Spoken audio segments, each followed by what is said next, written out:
At the motel, when the spies approached the building, Alex looked through the windows of the motel while checking to see if anyone was inside, but only to find no one else inside the motel. Sam picked at the lock of the motel, seeing that the door was locked when she attempted to open the motel doors. As long as soon as she picked at the lock, she managed to get it open within at least 2 minutes of fiddling with the locked door. Upon entering the motel through the door, Sam looked around to see no one there. "No one's here, by the looks of it," Sam said. "Where could anyone possibly be? I mean, where can these monsters be coming from in Silent Hill?" Clover questioned, when the girls heard a thump from down the hallway onto the left of the front desk. "What was that?" Sam asked, while startled by the sound from down the hall.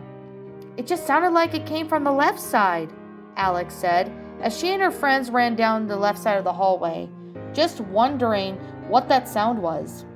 When they approached the end of the hallway, they saw that the person was lying up against the wall while sitting down. It appeared to be one of Mandy's friends, and she looked like she had a huge gash on her head, along with blood trickling down from it. "What's going on? Who are you?" Dominique said. She was the one who made that thud sound. But what questioned the spies was, what hit her head? And who hit her head to make that gash appear on her head? It was a mystery to them. But they were concerned for Dominique's safety, and not only she had a gash on her head, but she also had multiple slashes across her stomach. They were bleeding, and by the looks of it, she wasn't going to last much longer due to the blood loss. "Dominique, it's us, Sam, Clover, and Alex. What happened to you?" Sam asked, crouching down to her rival's level. "I know we're enemies and all, but we want to know what happened to you." Dominique then coughed again before looking at Sam, and who held her hand in a pleading way to tell her, along with Clover and Alex, as to what's going on. "Sam, Clover, Alex," Dominique said weakly, looking at Sam and her best friends. "You're all in danger in Silent Hill. There's monsters that will haunt you down, you. Tim Skim along with Terrence. They tortured us, and even hurt us in many ways." "Where are they?" Sam asked. "I don't know if they're either dead or alive or whatever the hell they are." "Funny enough, I didn't expect to see you free on my deathbed," Dominique said with a chuckle. "Now it's not the time to be joking around. You're dying," Clover said. "I know, but I'm telling you what I do know. I gotta make these jokes while I last," Dominique said weakly. "Terrence is working for Pyramid Head, or from what that I can remember, I have seen him since Tim's scam. He tortured us physically. He's hurt Mandy the worst out of us all. Caitlin was beaten up as well as Mandy, but Tim went as far as violating them in a really horrible way." The thought of Mandy being violated the way Dominique stated really shocked Sam along with Clover and Alex. Sure, they didn't get along with Mandy and her friends, but they would never go as far as wishing something horrible happening to them. This really got the spies to feel sorry for Mandy and her friends of what she went through, as well as Dominique and Caitlin for what they have been through. "Do you know where they are?" Sam asked. "Caitlin, she's in a high school from the last time I've heard from Tim's scam. Mandy, though, I have no idea what they did to her," Dominique answered weakly. "Do you know if there's anything we can track them down?" Sam asked. "If you go to the police station, there is a possibility that Mandy may be there, and or possibly Caitlin," Dominique replied while coughing. "Get them out of here. There's no way I'm gonna get out of this. Sent them dying here. Please keep Mandy and Caitlin safe. I know there's no way I'm getting out of this alive or one way or another. But for two, I know we all never got along in the past. I just want you to get my two friends out alive, or at least one of them." "We will, Dominique, and we will make sure to have someone take your body back to Beverly Hills as soon as we get done with this place," Clover said. "Totally, and we'll make this Pyramid Head pay for what he and or any of the monsters of Silent Hill has done to you," Alex added. "We'll make those bastards pay for what they have done to you and your friends." Sam said, now feeling some tears forming in her eyes. Normally, Sam and her friends would never feel sorry for Mandy or her friends, seeing that they were rivals and all.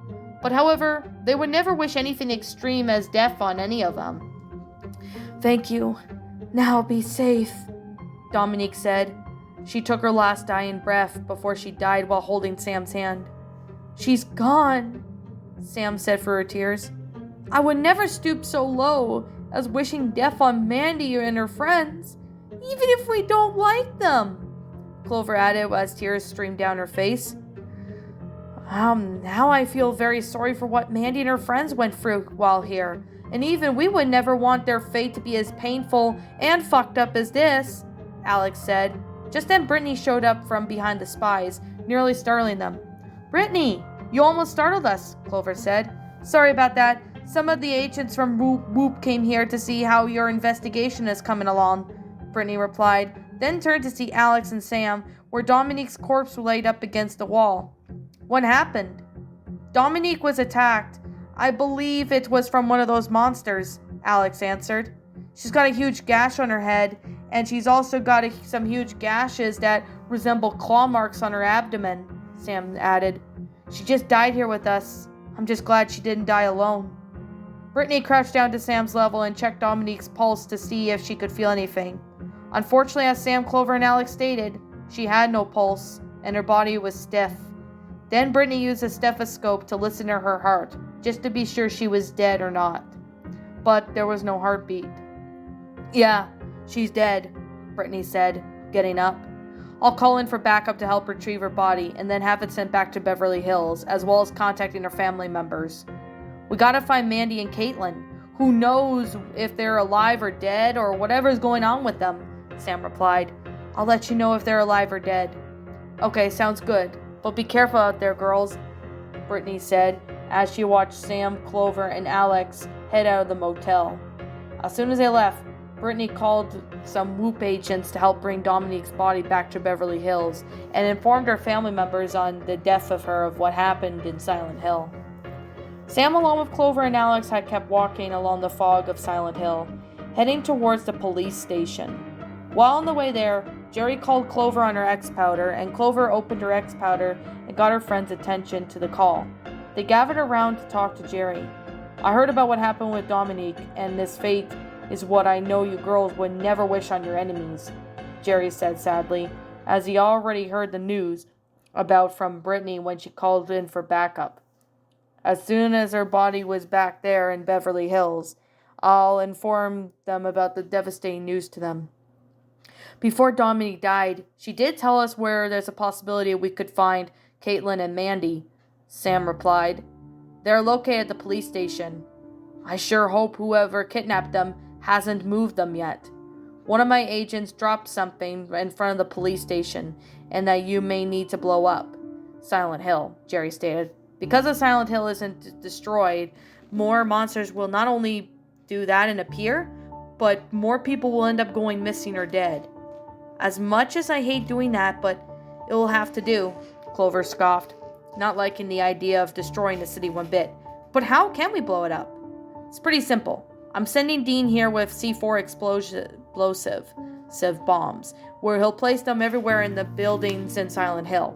Once he does that, after Mandy and Caitlin are saved, and you girls get as far away as you can with them, Dean will be with you along with the other girls with a remote that will trigger the C4 bombs to go off. Once they go off, Silent Hill will be destroyed as well as the monsters and the hauntings there, Jerry explained. When will Dean be here? Sam asked, wondering about Dean's whereabouts. He'll be here within an hour. He said he had to something for his girlfriend, Jerry answered. Let me know when you found Mandy and Caitlin. I'll have him transported back to Beverly Hills ASAP. After Jerry finished the call, Clover looked at Sam with a puzzled look. Sam never mentioned to Clover and Alex about Dean and her being secretly dating, and this was something that Sam had yet to tell the girls. She did, however, want to tell her best friends about her and Dean becoming officially a couple, but she wanted to wait until it was the right time to do so. When Dean said girlfriend, doesn't that mean Sam's dating him? Alex asked. If he is, why didn't Sam tell us? Clover also questioned. Well, I did want to tell you guys about Dean and I were dating. We wanted to be a secret for a while, just to make it a long story short, before we were sent here to Silent Hill. Dean did ask me out, and he was pretty cute, not gonna lie. Sam blushed. Why didn't you tell us, Sammy? Alex asked. We're not mad or anything. We're both just confused on why you didn't tell us. Even on the way there, you still could have told us, Clover added. I didn't know when the time was right, and only Jerry was aware of the relationship, Sam replied.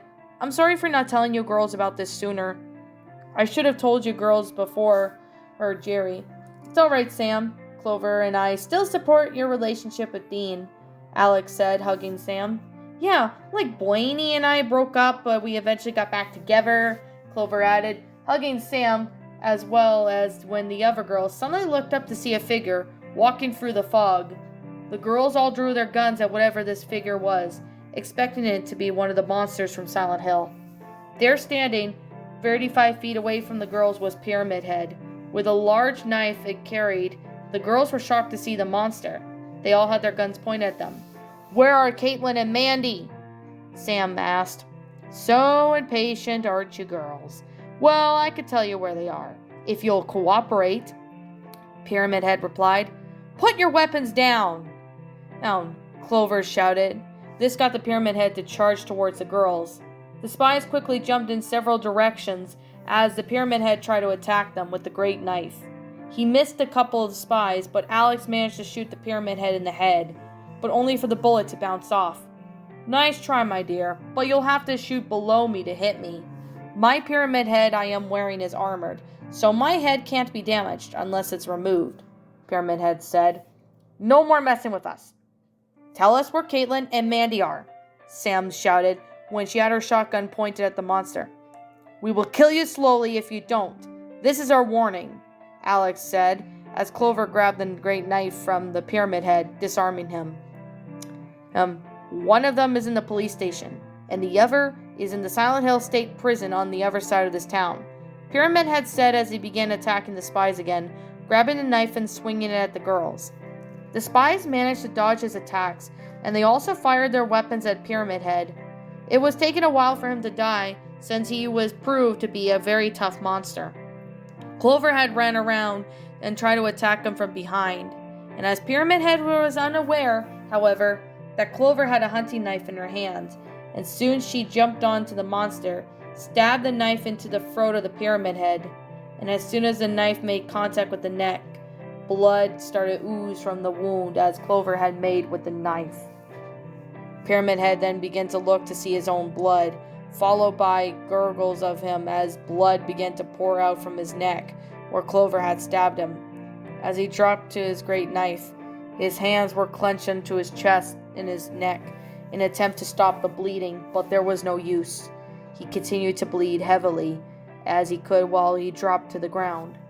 The Pyramid Head slowly died, within seconds in his own blood. The spies all crouched and watched as the monster then disintegrated into dust and ashes. Damn, I never seen him to die from that. I mean, he's a powerful monster of Silent Hill, Alex said. Me neither, but I stabbed the back of his neck with my hunting knife, so drowning in your own blood from a stab wound does count as death, Clover added. I wonder if he was the main source for this town. We just gotta find out where Mandy and Caitlin are, Sam stated. Although he did say one was in the police station, and the other's located in the Silent Hill State Prison, so he must have moved one of them. So where could Mandy be? Clover asked. I'm thinking the Silent Hill State Prison is where she is, if I had to guess, Sam answered the question. Then Dean showed up in his spy suit with a jetpack on him, as he was also carrying some explosives with him. Dean, you're come at last, Clover said excitedly, happy to see that he had arrived. Yep, and I got the C4 bombs and with this remote. Once I place them all over Silent Hill, I'm going to press the red button on this remote, and all of Silent Hill will no longer exist, Dean replied. If you want to wait for all of us to get out, Alex said. Well, of course. Have you found your rivals? Dean asked. Well, Dominique was badly injured at the motel. She died after giving us an explanation of where Mandy and Caitlin are. Brittany said that she's called for backup to take her body back to Beverly Hills. Her family members are going to be sad to see how she died, Sam said sadly. Seeing one of her rival's buddies dying was something she would never wish on anyone. She or her best friends didn't like. They would never do that. Even if she was one of her rivals, we would never wish death on any of them, Clover added. Yeah, I may hate some people, but I would never not stoop that down low and wish death on them. Same with Sam and I, Alex said. So Dean, will you radio us if you see either the police station of the Silent Hill of the state prison while placing bombs all over the place? Yeah. Once the bombs are placed, I'll let you girls know. If I do happen to see the police station or the Silent Hill State Prison, I'll let you girls know. I also have no clue where these locations are. This town is probably not only abandoned but huge as well. It could take a while to know where everything is. But I'll keep my eye out for you girls, Dean replied, before turning his attention towards Sam, who appeared to be his girlfriend. Also, Sam, I got this for you. I thought this would be useful. Dean then handed Sam a gadget that may help break into buildings in Silent Hill. It happened to be a remote control multi-tool. Of course the lockpick helped, but this was even better. Thanks, Dean. This will help me out a lot, Sam replied, hugging her boyfriend, before he, along with the girls, parted ways, so they could do their mission tasks in Silent Hill. The girls had been walking through Silent Hill for quite a while, and they checked every building they passed, but they still hadn't seen the state prison or the police station yet. But they were still wondering where it could be in Silent Hill, and they had run into some monsters along the way, but they managed to take them out with no problems. Sam looked to her right to see an abandoned warehouse near a few run-down houses. So when she got her friends to notice where she was heading towards, so Alex and Clover had followed her into the abandoned warehouse. Upon entering the warehouse, it was devoid of anything rather than a few broken boxes and some rats running around. What's this about something about this warehouse? Clover questioned. Then a chilling breeze came from a broken window of the warehouse, sending chills down her spine as she shivered due to the cold breeze. This place looks like it's been abandoned the same time Silent Hill has become a haunted town, Alex said, as Sam used one of the multi-tools that Dean had gave her to break through to the storage rooms of the warehouse. Well, as soon as she got inside, she was met with not only terror, but shocked as well. Sam, what is it? Clover asked. Sam did not answer. She was as pale as a ghost at the sight of what was in front of her. Oh, God! What is that foul smell? Alex exclaimed, smelling the foul odor of what smells like rotting flesh. Girls, you may want to have a look at this, and it's not a pretty sight, Sam warned, as Clover and Alex both stood beside Sam, and when they got close enough, they were met with looks of terror and shock as well. Inside the storage room closet were two corpses. They were none other than Tim Scam and Terrence Lewis. Terrence and Tim Scam? They look like they've been dead for a while, Alex said. Yeah, so how long have they been dead for? Clover questioned. By the looks of it, they could have probably been dead for a few days or something like that, Sam answered, inspecting the bodies of Tim Scam and Terrence. Knowing their ex-enemies, they would no longer have to worry about them in the future missions, but even they didn't deserve any death coming to them like this. Terrence looks like he kind of drowned in his own blood, as I can see his throat has been sliced open, Clover points out. And Tim Scam looks like his head had been chopped off as well. I'm guessing that Pyramid Head did this to them, but why was he the one behind all that? Sam asked, then sighed in frustration. Even if the monster was still alive, getting him to answer what happened to Terrence and Tim was going to be impossible for him to talk about it. Maybe check their pockets for any clues. If we get an update to them as to what happened to them, Sam suggested, as Clover and Alex checked their ex-enemies' pockets for any clues of what they may find. Within a few seconds of searching, Clover found a folded-up piece of paper in Terrence's pocket. She opened the folded-up paper to see that there was a code for something. There were a few numbers on it, unsure of what this code was for, but she was guessing that it might have been a code used for a safe or something. Find anything? Alex asked, not having any luck on finding anything. Yeah, in one of Terrence's pockets, I found what looked like to be a code in this folded up piece of paper, Clover answered. It looks like it could be for a safe or something. Let's keep it for now, Clover, Sam replied. What's the code? The code, it says 3870908, Clover answered. Let's keep that in the safe for now to the door to open, because you never know what that code may come in handy for, Sam replied, as she and her friends then checked through the rest of the warehouse, but they didn't find anything else useful. So with that being said, they headed out of the abandoned warehouse as well, and headed down towards the road to find out where the police station was, and as well as the Silent Hill State Prison, where both of them were located at.